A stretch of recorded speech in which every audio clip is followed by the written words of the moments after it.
Hai guys, kembali lagi bersama saya di Desain bersama Jocelyn. Jika kalian baru di channel baru saya, welcome. Nama saya Jocelyn Winata dan saya adalah seorang interior designer yang currently bekerja di Singapura di salah satu perusahaan F&B di Singapura. Dan jika kalian merupakan seseorang yang ingin belajar lebih lanjut mengenai tips dan triks bagaimana sih kalian bisa mendesain ruangan kalian sendiri, please consider subscribing to my channel, karena di channel kali ini saya akan memfokuskan diri untuk membagikan ke kalian tips dan triks praktikal tentang bagaimana sih kalian bisa merombak ruangan kalian sendiri dari perspektif seorang interior designer. Jadi hari ini kita akan membahas topik yang sangat menarik, yaitu apa yang terjadi di dunia desain selama masa pandemi ini. So, recently dari bulan April lalu, mungkin apa yang kalian lihat selama ini hanyalah tentang news, tentang hal yang dooms and glooms, hal yang tidak begitu menarik, hal yang membuat down. Tetapi sebenarnya jika kita menggali lebih dalam tentang dunia desain, sebenarnya banyak sekali hal yang menarik yang telah terjadi di masa pandemi ini. Jadi dari mulai ide yang sangat kocak sampai ide yang sangat inovatif akan kita bahas di video kali ini. So, if you are interested, please keep on watching. Jadi, proyek pertama yang menurut saya sangat menarik yang ingin saya bagikan hari ini ke kalian adalah proyek greenhouse yang berada di Mediamatic Art Center di Amsterdam.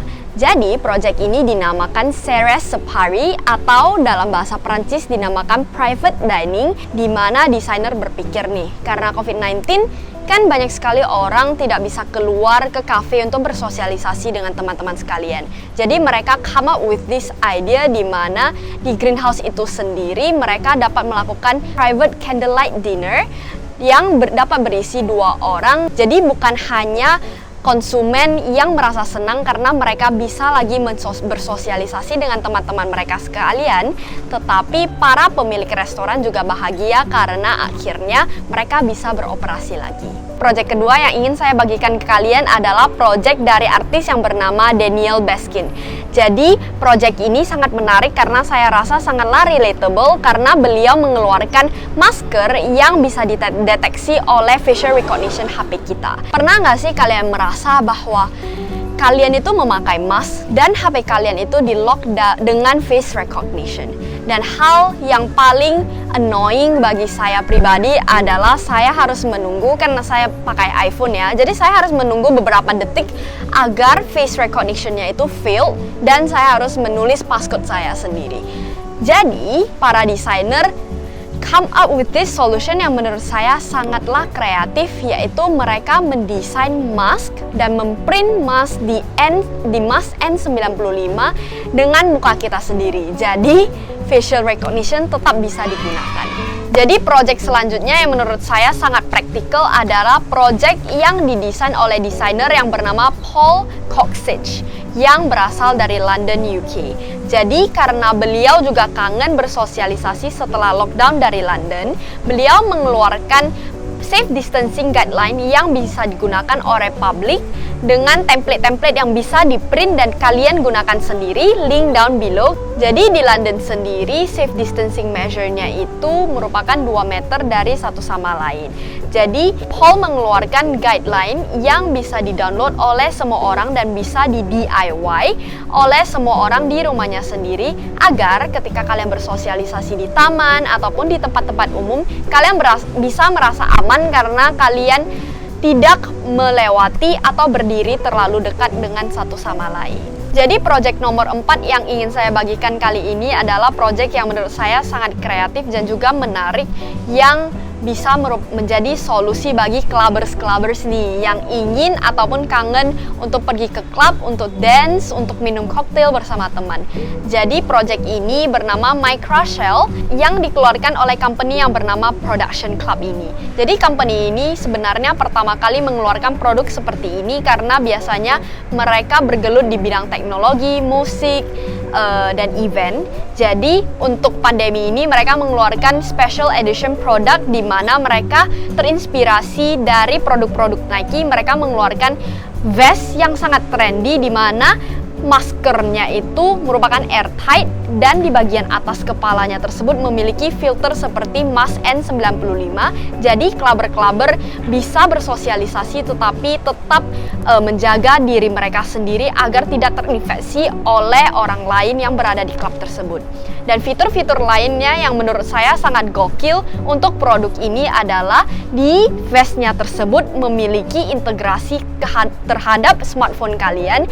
Jadi beberapa gesture bisa langsung di Bluetooth di smartphone kalian sendiri. Dan juga di dalam vestnya itu memiliki built-in speaker di mana agar kalian bisa mendengar dengan jelas apa yang dibicarakan oleh orang lain dan juga kalian bisa terdengar sangat jelas ketika kalian berbicara kepada orang lain. Dan juga di vest ini sendiri memiliki integrasi vaping dan juga minuman yang kalian bisa sedot di sedotan yang terdapat di vest ini. Jadi walaupun vest ini terlihat sangat gokil dan juga aman, tetapi kalian juga bisa berasa aman dan juga nyaman ketika kalian sedang menari dan juga kalian sedang bersosialisasi dengan teman-teman kalian. Tetapi karena produk ini merupakan produk trial atau masih diuji coba, maka produk ini belum bisa dipakai atau difungsionalisasikan oleh massal. Produk menarik lainnya yang menurut saya sangat inovatif yang bisa saya bagikan hari ini adalah produk hand sanitizer yang dapat berubah warna yang didesain oleh Frank Choi dan Pino Wang. Jadi produk ini sendiri menciptakan experience kepada user ketika mereka cuci tangan, maka produk ini dapat berubah warna dari pink menjadi ungu dan terakhir menjadi biru setelah mencapai durasi 30 detik. Jadi produk ini sendiri mengencourage atau memotivasi orang-orang untuk mencuci tangannya dengan baik dan juga mencuci tangannya selama 30 detik. Karena menurut WHO, mencuci tangan dengan durasi minimal 30 detik adalah waktu yang sangat optimal untuk membunuh kuman-kuman yang berada di tangan kita. Produk terakhir yang menurut saya sangatlah menarik dan kontroversial untuk masa pandemi ini adalah poster yang dikeluarkan oleh artis yang bernama Max Yelchentoff. Jadi artis ini mengeluarkan poster yang terinspirasi ketika beliau melihat di akun sosial medianya, ketika beliau melihat banyak sekali orang yang berinovasi tentang apa sih material yang bisa digunakan sebagai replacement dari surgical mask. Jadi beliau mengeluarkan ide-ide yang sangat kocak yang menurut saya sangat kontroversial, di mana beliau mengatakan bahwa pakaian dalam, sepatu, jeruk, sayur lada bisa digunakan sebagai pengganti mask ini. Jadi sebenarnya ekspresi-ekspresi dari para artis ini sebenarnya tidak harus diimplementasikan secara literal atau secara tersurat, melainkan biasanya produk-produk ataupun karya yang dikeluarkan oleh artis seperti Max sendiri biasanya mengundang massal untuk berpikir tentang apa sih yang bisa kita gunakan selain menggunakan surgical mask. Tetapi menurut saya sendiri, untuk kondisi saat ini, terutama kondisi di Indonesia di mana sangat banyak sekali orang-orang masih terinfeksi oleh virus COVID-19 ini, surgical mask ataupun mask antibakterial merupakan solusi terbaik untuk saat ini. Karena kita tidak pernah tahu apakah ketika kita keluar ataupun anggota keluarga kita yang sudah lama tidak ketemu, kita tidak pernah tahu siapa yang terinfeksi dan siapa yang tidak terinfeksi. Jadi hal yang bisa kita lakukan adalah sama-sama berkontribusi di proses ini agar tidak mentransmisi COVID-19 ke lebih banyak orang lagi. So that's it about video produk-produk menarik yang telah dikeluarkan oleh desainer-desainer dan seniman dari seluruh dunia di masa COVID-19 ini.